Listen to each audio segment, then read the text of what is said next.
Hello everyone, welcome back to our channel lovely brothers home cooking. అందరూ ఎలా ఉన్నారండి? మేమైతే చాలా బాగున్నాం, మీరందరూ కూడా చాలా బాగున్నారని అనుకుంటున్నాను. సో లేట్ చేయకుండా ఈరోజు మన వీడియోలోకి అయితే వెళ్ళిపోదాం, ఓకేనా? ఈ సమ్మర్లో చల్లగా ఐస్ క్రీమ్స్ ఇంట్లోనే ఎలా ప్రిపేర్ చేసుకోవాలో చూపించేస్తున్నానండి. ముందు స్టవ్ మీద ప్యాన్ పెట్టేసి మిల్క్ యాడ్ చేసుకోవాలండి. ఈ మిల్క్ని మనం అయితే మాత్రం లో ఫ్లేమ్లో మరిగించుకోవాలన్నమాట. ఒక్కసారి ఇలా 2-3 సార్లు పొంగులు వచ్చిన తర్వాత అందులోనే మనం షుగర్ అయితే యాడ్ చేసేయాలి. షుగర్ యాడ్ చేసేసి షుగర్ కొంచెం కరిగిన తర్వాత, బాగా కరిగిపోతుంది కదండి వేడి పాలు కాబట్టి, అందులోంచి కొంచెం పాలు, ఒక 2 గరిటెలో 3 గరిటెల పాలు తీసుకొని పక్కన పెట్టేసుకొని అందులోకి కొన్ని పౌడర్స్ అయితే యాడ్ చేసుకోవాలన్నమాట. కార్న్ఫ్లవరు, నెక్స్ట్ సిఎంసి అనేసి కొన్ని పౌడర్స్ ఉంటాయండి, అవి అయితే యాడ్ చేసుకోవాలి. మీకు ఫుల్ వీడియో కావాలి, ఎంత క్వాంటిటీలో నేను చేశానో మీకు మెజర్మెంట్స్ కావాలి అంటే సో మీరు కామెంట్ సెక్షన్లో నాకు కామెంట్ చేస్తే అప్పుడు నేను ఫుల్ వీడియో మెజర్మెంట్స్తో సహా అప్లోడ్ చేస్తానండి. సో ఇలా కలుపుకున్న తర్వాత ఈ మిక్చర్ అంతా మనం పాలల్లో వేసేసుకొని బాగా కలిపేసుకొని స్టవ్ ఆన్ చేసుకొని జస్ట్ ఒక 2 to 3 minutes ఇలా థిక్గా అయ్యేంత వరకు ఉంచుకొని స్టవ్ ఆఫ్ చేసేసేయాలండి.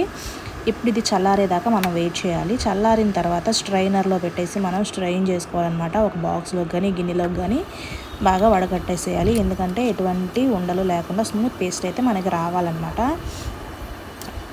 సో ఇలా వచ్చిన తర్వాత దీన్ని మనం కవర్ చేసేసి ఓవర్ నైట్ ఫ్రిడ్జ్లో పెట్టుకుంటే చాలా మంచిది. లేదు అంటే అట్లీస్ట్ 4 to 6 hours అయినా సరే మనం డీప్ ఫ్రిడ్జ్లో పెట్టేసి ఫ్రీజ్ చేసుకోవాలన్నమాట. కంపల్సరీగా ఇలా కవర్ అయితే చేసుకోవాలి. అట్లీస్ట్ ప్లేట్ అయినా పెట్టేసి ఇట్లా కవర్ చేసుకొని మనం ఫ్రిడ్జ్లో అయితే పెట్టుకోవాలన్నమాట. నెక్స్ట్ ఆఫ్టర్ 6 hours నేనైతే బయటికి తీసి పెట్టుకున్నానండి. మా వాళ్ళు ఇంకా నన్ను బ్రతకనివ్వట్లేదు అన్నమాట అది చేసేదాకా. సో ఇంకా అది కరక్క ముందే నన్ను తినేస్తున్నారని చెప్పి నేను మొత్తానికి దాన్ని కరగనివ్వలేకుండానే ముందైతే ఇలా కట్ చేసేసుకుంటున్నాను. ఆగట్లేదు అస్సలు మా పిల్లలైతే. సో ఇట్లా బాగా మీరైతే కొంచెం కరిగేదాకా ఉంచుకోండి. సో ఇలా కట్ చేసేసిన తర్వాత నేను వేరే పెద్ద బౌల్లోకి అయితే యాడ్ చేసుకుంటున్నాను, ఎందుకంటే ఇప్పుడు దాన్ని మనం విస్క్ చేసుకోవాలి. విస్క్ చేసుకుంటే ఏంటంటే అది డబల్ అవుతుంది అనమాట క్వాంటిటీ అనేది మనకి. సో అందుకే కొంచెం పెద్ద బౌల్ అయితే మనం తీసుకోవాలండి. ఇది బాగా స్మూత్గా మనకి వచ్చేస్తుంది అనమాట, డబల్ అవుతుంది క్వాంటిటీ అయితే. చక్కగా మనం బ్లెండర్తో ఇలా బ్లెండ్ చేసేసుకోవాలన్నమాట. సో ఇలా స్మూత్గా అయిన తర్వాత ఇందులోకి నేను విప్పింగ్ క్రీమ్ యాడ్ చేసుకుంటున్నానండి. సో ఇంట్లో కేక్స్ ప్రిపేర్ చేస్తాను కాబట్టి నా దగ్గర క్రీమ్ ఉంది కాబట్టి నేను యాడ్ చేసుకున్నాను. క్రీమ్ మాకు అవైలబిలిటీ లేదు అనేవాళ్ళు ఏంటంటే ఫ్రెష్ క్రీమ్ కూడా యాడ్ చేసుకోవచ్చు. ఫ్రెష్ క్రీమ్ యాడ్ చేసేవాళ్ళు ఏంటంటే కొంచెం షుగర్ అయితే యాడ్ చేసుకోవాలి, ఎందుకంటే ఫ్రెష్ క్రీమ్లో స్వీట్నెస్ ఉండదు కాబట్టి. సో ఇందులో స్వీట్నెస్ ఉంటుంది కాబట్టి నేను ఎటువంటి షుగర్ యాడ్ చేసుకోలేదండి.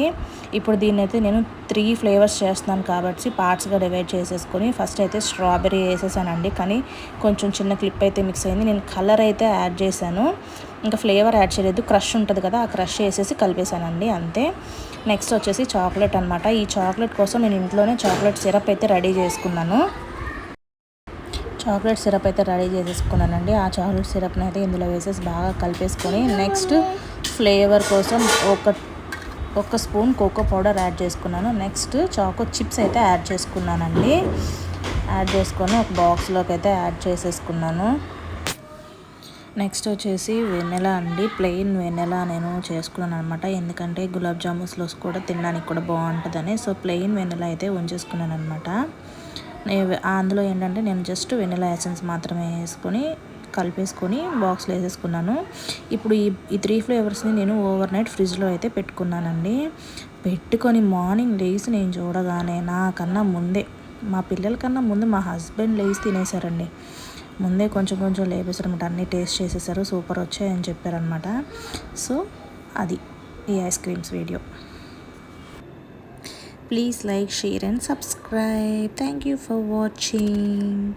ప్లీజ్ అండి వీడియో చూసి కింద కామెంట్ సెక్షన్లో కామెంట్స్ మాత్రం చెప్పండి.